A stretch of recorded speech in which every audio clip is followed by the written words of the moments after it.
प्रिय विद्यार्थियों, आज हम हेगल के आध्यात्मिक द्वंद्ववाद को स्पष्ट करेंगे। इसमें दो शब्दों को स्पष्ट रूप से समझना आवश्यक है। पहला आध्यात्मिक और दूसरा द्वंद्ववाद।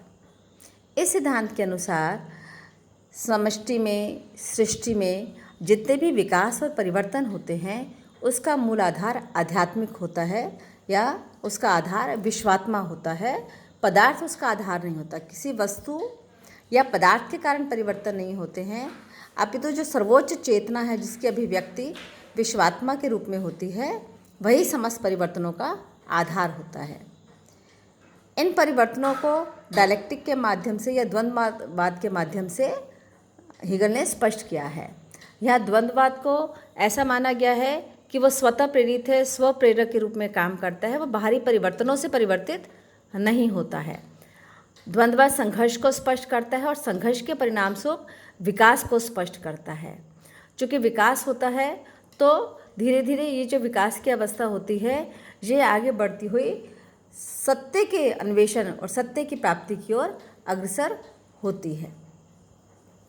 जब द्वंद्ववाद सर्वोच्च अवस्था की अग्रसर होने की प्रक्रिया है और इसका आधार अध्यात्म है और विश्वात्मा है, तो इसके 3 स्तर माने गए, जिसे हेगल ने वाद, प्रतिवाद और संवाद के रूप में, थीसिस, एंटीथीसिस और थीसिस के रूप में, सिंथेसिस के रूप में स्पष्ट किया है।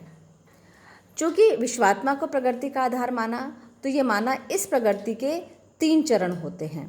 पहली अवस्था जो होती है भौतिक अवस्था, जो निर्जीव होती है, जिसको ज्ञानेंद्रियों से समझा जा सकता है, जिसके बारे में जाना जा सकता है।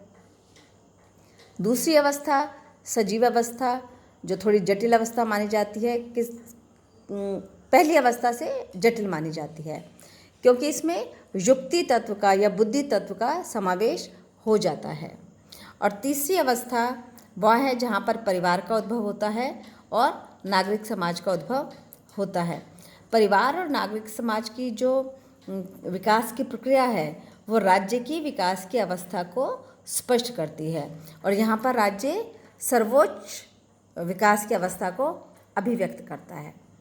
इसे स्पष्ट करते हुए जब हम वाद, प्रतिवाद और संवाद का अध्ययन करते हैं तो वाद क्या है, मूल स्थिति है, प्रथम अवस्था है, लेकिन वाद के आंतरिक संघर्ष के फलस्वरूप जो प्रतिरोध उत्पन्न होता है, उस प्रतिरोध से जो अगली अवस्था आती है वो प्रतिवाद की अवस्था मानी जाती है।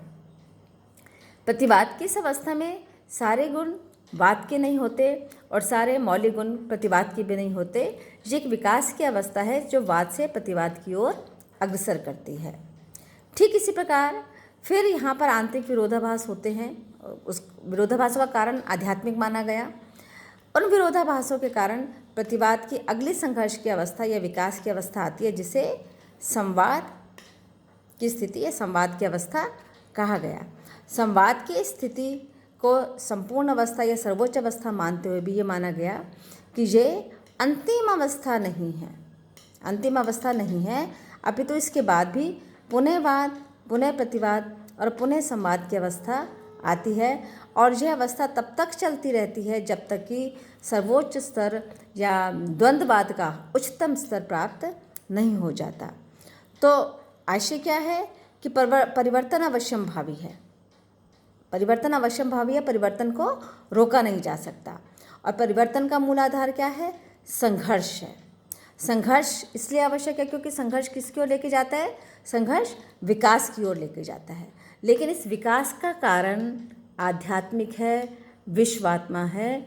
वस्तुतः ये हेगल के डायलेक्टिकलिज्म को, स्पिरिचुअल डायलेक्टिकलिज्म को, आध्यात्मिक द्वंद्ववाद को स्पष्ट करने वाली एक मौलिक अवधारणा है।